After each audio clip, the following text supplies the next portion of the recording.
సౌందర్య లహరి రచన ఆదిశంకరాచార్యులు. చదువుతుంది శృతి. ఇక ఇవాల్టి ఎపిసోడ్ మొదలు పెడదామా? అంతకంటే ముందున్న ఎపిసోడ్స్ ఎవరైనా వినుకుంటే మాత్రం ఖచ్చితంగా వాటిని విన్న తర్వాతనే ఈ ఎపిసోడ్ వినండి. అప్పుడే మీకు క్లుప్తంగా అర్థమవుతుంది. ఇంకా లేట్ చేయకుండా స్టార్ట్ చేసేద్దాం. సంపాదిస్తున్నావు, తిరుగుతున్నావు, కోట్లు కూడబెడుతున్నావు, లక్షాధికారైన లవణమన్నమే కాని మెరుగు బంగారంబు మృంగబోడు. నీ జన్మాంతరంలో ఎప్పుడైనా వెళ్ళి అమ్మవారి పాదాలకు శిరస్సు తాటించి నమస్కరించావా? లేదు. కానీ అటువంటి వారు కూడా ఒక్కసారి వెళ్ళి అమ్మ పాదాలకు భక్తితో నమస్కరించినట్లయితే, అమ్మ పాదాలకు ఉండే పరాగం కాని శిరస్సు మీద పడినట్లయితే జన్మ జలదౌ నిమగ్నానం దంష్ట్రా మురరిపు వరాహాస్య భవతి. సంసారంలో పడిపోయి కొట్టుకుంటున్నవాడు పైకి తేలాలంటే ఎన్నిటినో దాటాలి. సంసారంలోంచి బయటకు వచ్చినా మళ్ళీ గ్రహించడానికి ఇంకొకటి సిద్ధంగా ఉంటుంది. అందుకని పరమాత్మ వైపు నడవడం అంత తేలికేమీ కాదు. అందుకని ఇవాళ శంకర్లు మనకు ఒక తేలిక మార్గం చెప్తున్నారు. కలియుగంలో ఇవన్నీ మనం చెయ్యలేమని ఆయనకు తెలుసు. అందుకని ఆ తల్లి పాదాలను నమ్మి ఒక్కసారి నమస్కరిస్తే చాలని చెప్తున్నారు. ఇది సౌందర్యలహరి అంటే. ఇక ఇంతకన్నా సౌందర్యం జీవితంలో ఏముంటుంది? ఇది సౌందర్యం అంటే. అందుకని అమ్మ పాదాల మీద ఉన్న పరాగరేణువు శ్రీ మహావిష్ణువు దంష్ట్ర. అది కోర లాంటిది.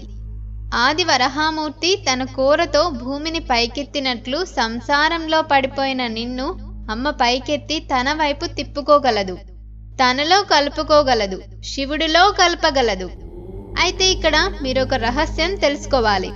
శంకరాచార్యుల వారు అక్కడ జన్మ జలదౌ నిమగ్నానం దంష్ట్రా మురరిపు వరాహాస్య భవతి అన్నారు. రిపు అంటే శత్రువు.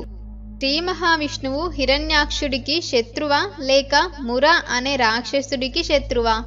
మురను శ్రీకృష్ణ భగవానుడు చంపాడు. శ్రీకృష్ణ భగవానుడు నరకాసురుణ్ణి, నరకాసురుడికి తోడుగా వచ్చిన ముర అనే రాక్షసుణ్ణి సంహరించాడు. కానీ ఇక్కడ శంకరాచార్యుల వారు ఆదివరాహమూర్తి గురించి చెప్తున్నారు.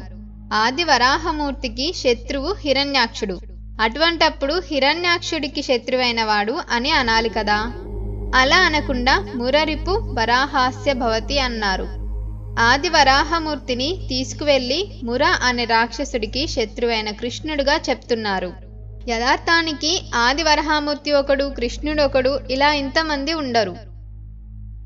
వేదోద్ధారణ మందరాభరణ పృథ్వీ ధర్మ నిర్మాణ ప్రహ్లాదాత్రాణ బలి ప్రతారణ నృపాహంకార నిర్వాపన వైదేహీరమణ ధనంజయ జయ వ్యాపార పారీణ శోనీది వెత్కరుణ తమోహరణ తండ్రి వెంకటేశ ప్రభో. అన్నీ ఆయనే అయినప్పుడు మురరిపు వరాహాస్య భవతి. ఆది వరాహమూర్తి కోర అని చెప్తూ ఆది వరాహమూర్తిలో శ్రీకృష్ణ దర్శనం చేశారు. ముర అనే రాక్షసుడికి శత్రువు అని అన్నారు. మహాభారతానికి గొప్పతనం శ్రీకృష్ణ పరమాత్మ ఉండడమే. శంకర భగవత్పాదులకు కూడా శ్రీకృష్ణ భగవానుడంటే ఎంత ఇష్టమో చూడండి. కృష్ణుడంటే రాశీభూతమైన జ్ఞానం. కృష్ అంటే నిరతిశయ ఆనంద స్వరూపుడు. జన్మ జలదౌ నిమగ్నానం. పుట్టి చచ్చేవాడిని పైకెత్తితే పుట్టుక నుంచి చావు నుంచి విడివడితే మోక్ష పదవిని పొందుతాడు. నిరతిశయ ఆనంద స్వరూపి తానే అయి కూర్చుంటాడు. అహం బ్రహ్మస్మి స్థాయికి చేర్తాడు. అలా ఎత్తగలిగిన కోర. అయితే ఆ ఆనందం ఇచ్చిన గురుస్వరూపం ఎంతగానో అందరితో కలిసిపోయిన స్వభావం ఉన్నది. ఏమీ తెలియని వాళ్లతో కలిసిపోయి మమైకమైన స్వరూపం. కృష్ణుడు గోపాల బాలురతో కలిసి చద్ది ముద్దలు తిన్నాడు. ఈయన భగవానుడా అని బ్రహ్మగారికే అనుమానం వచ్చేసింది. అమ్మా, అటువంటి కృష్ణుడు ఆనాడు భగవద్గీత చెప్పాడు. ఆనాడు జ్ఞానమిచ్చాడు. ఆనాడు తనను నమ్ముకున్న అర్జునుణ్ణి ఉద్ధరించాడు. గోపకాంతలను ఉద్ధరించాడు. గోపాల బాలురను ఉద్ధరించాడు. మేము కూడా అంతకన్నా గొప్పవారం కాము. మేమందరం అజ్ఞానంలో ఉన్నాం. పశువులను మేపుకుంటున్నాం. పాశాలతో కట్టేసుకున్నాం. పశువుల లాంటి స్థితిలో ఉన్నాం. అమ్మా, మమ్మల్ని ఎవరు కాపాడతారు?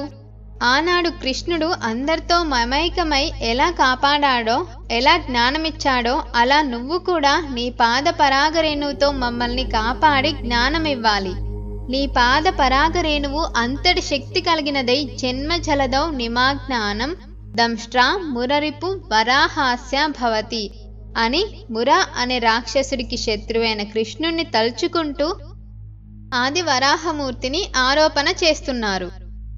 అనగా ఆది వరాహమూర్తి యందు శ్రీకృష్ణ భగవానుణ్ణి దర్శనం చేస్తున్నారు. ఆయన కోరచేత ఉద్ధరించబడిన భూమిగా జనన మరణ చక్రంలో తగులుకున్న మమ్మల్ని నీ పాద పరాగరేణువు ఉద్ధరించాలి. అమ్మా, అది తప్ప ఇంకా మాకు దిక్కేది ఉంది? మమ్మల్ని ఉద్ధరించవా అన్నారు. దరిద్రాణం చింతామణి గుణనిక అన్నారు శంకరాచార్యుల వారు. దరిద్రులకు నీవు చింతామణులతో కూడిన హారానివి అన్నారు. హారమని అనకుండా గుణనిక అన్నారు. గుణనిక అనడంలో రహస్యం ఉంది.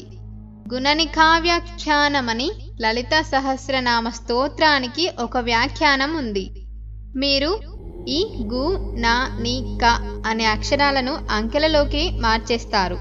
గు, ని, గ, నా, ని, నా, ని, ని, నా, క, ని, క గా ఉంచి ఈ అక్షరాలను అంకెలలోకి మార్చేస్తారు.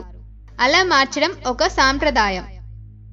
ఈ అక్షరాలను మీరు అంకెల్లోకి మార్చేసినట్లయితే గా 3 అయిపోతుంది, అన 5 అయిపోతుంది, నా 0 అయిపోతుంది, క 1 అయిపోతుంది. అంకానం వామతో గతిహ అక్షరాన్ని అంకెగా చెప్తే అటు నుంచి ఇటు తిరిగేయాలి. అష్టోత్తర శతనామం అంటున్నారు. అష్టోత్తర ఉన్నప్పుడు ముందు 8, శత అంటే అటువైపు 100, చెప్పినప్పుడు 100 ఇటు వేసి 8 అటు వేసి 108 అంటున్నాం. చతుర్దశ అన్నప్పుడు ముందు 4, దశ 10 అటు, కానీ చెప్పినప్పుడు ముందు 10 తర్వాత 4 చెప్పి వాటిని కలిపి 14 అని అంటున్నాం. అంకానం వామతో గతిహ అటు నుంచి ఇటు మార్చి చెప్తారు. ఇప్పుడు గుణనిక అనే నామంలోని అంకెలను 3501ని అటు నుంచి ఇటు చేసినట్లయితే 1053 వస్తుంది. లలిత సహస్రనామ స్తోత్రాన్ని గుణనికావ్యాఖ్యానంతో చదివి నామాలను ఏరితే 1053 వస్తాయి. ప్రతి నామం చింతామణి అయిపోతుంది. గుణనికా వ్యాఖ్యానం చదివి లలితా సహస్రనామ స్తోత్రం చదివితే మీరు ఏ నామం చెప్పినా అది చింతామణి అయి మీ చేతిలోకి వచ్చి కూర్చుంటుంది. ఆ చింతామణిని చేతితో పట్టుకున్నవాడు ఏదైనా చేసేస్తాడు. అందుకని ఒక్క మాట శంకర్లు వేస్తే దాని వెనుక అన్ని రహస్యాలు ఉంటాయి. అమ్మ పాదాలకు శిరస్సు తాకించి నమస్కరిస్తే ఆ సన్నివేశం తెలిసినా తెలియకపోయినా అవిజ్ఞాన మంతస్థిమిర అనే ఈ శ్లోకాన్ని తప్పులు లేకుండా అమ్మవారు ముందు చదివినట్లయితే అమ్మవారు పొంగిపోతుంది. ఆనాడు శంకరుడు చేసిన స్తోత్రాన్ని ఇతడు మళ్ళీ నా దగ్గర చెప్పుకుంటున్నాడు, వీనిని నేను తప్పకుండా ఉద్ధరించాలి అని పొంగిపోతుంది. అప్పుడు అమ్మ వానిని ఉద్ధరించి తీరుతుంది. ఇంతటితో ఈ ఎపిసోడ్ కంప్లీట్ చేస్తున్నాను. నెక్స్ట్ ఎపిసోడ్లో శ్లోకం 6, 7 గురించి తెలుసుకుందాం. అలాగే వీడియో నచ్చితే తప్పకుండా వీడియోని లైక్ చేసి, షేర్ చేసి, కామెంట్ చేయండి. Thank you so much for watching. నమస్కారం.